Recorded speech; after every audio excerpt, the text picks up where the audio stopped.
When you're buying a house, you probably need to bring more money to closing than you initially expected.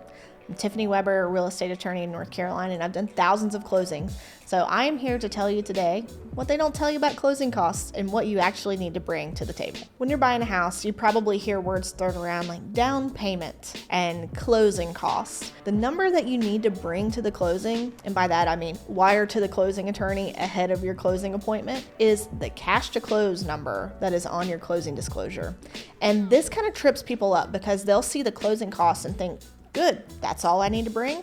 That's the amount that I'll send, but they're forgetting a lot of important things. So the closing cost is just one component of your cash to close number. So this is going to be me just like mentally looking at the closing disclosure and telling you about what kind of things are included in closing costs and cash to close. And the closing disclosure is usually a 5-page document. It's a standard form that's used all over the country. So while I'm a North Carolina closing attorney, the closing disclosure, you're going to see kind of whatever state you're in when you're buying a house.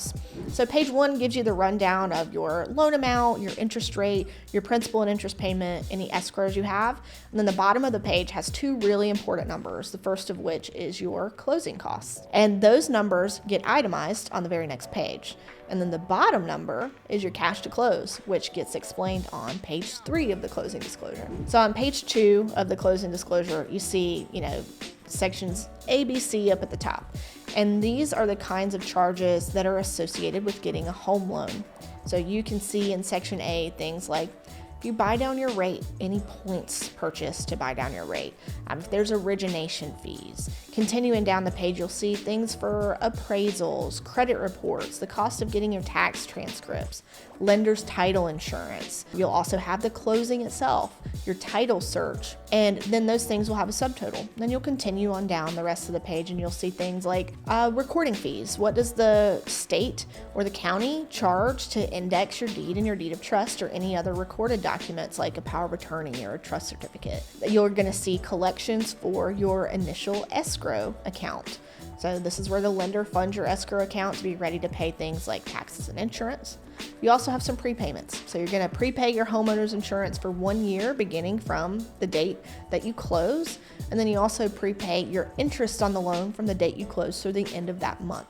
And then there's kind of a catch-all random section. So this would be for things like your owner's title insurance, if you needed to pay for a survey or any particular inspections on the closing, if you buy a home warranty that you're paying for.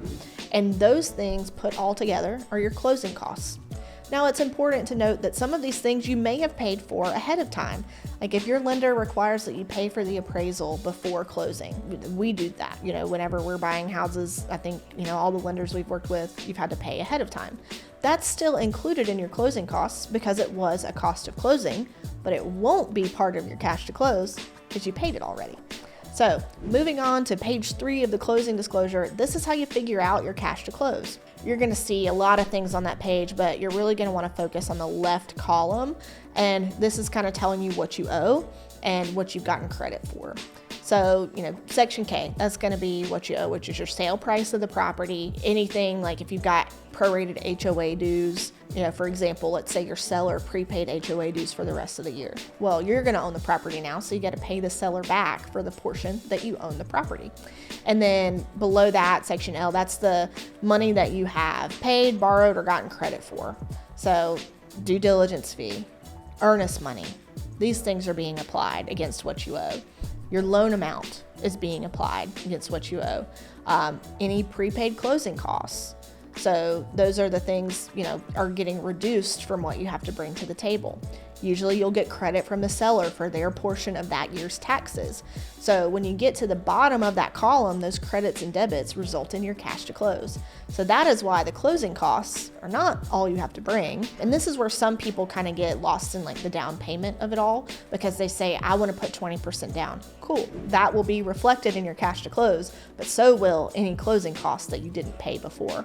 So, you could oversimplify and say, down payment plus your closing costs would be your cash to close, but it's not quite that simple. So that's why I say Pay attention to the closing disclosure. And these are the things that if you've not bought a house before, or it's been a while, or let's say you bought a house when we used the HUD and not the closing disclosure, then it's going to look different to you. And getting familiar with how that's set up is going to help a lot for helping you understand exactly how much money you have to bring to the table. As I mentioned before, I am a real estate closing attorney in the Lake Norman area in North Carolina. So if you are buying property and you want to close at one of our 3 offices, go ahead and send your contract to close@thomasandweber.com.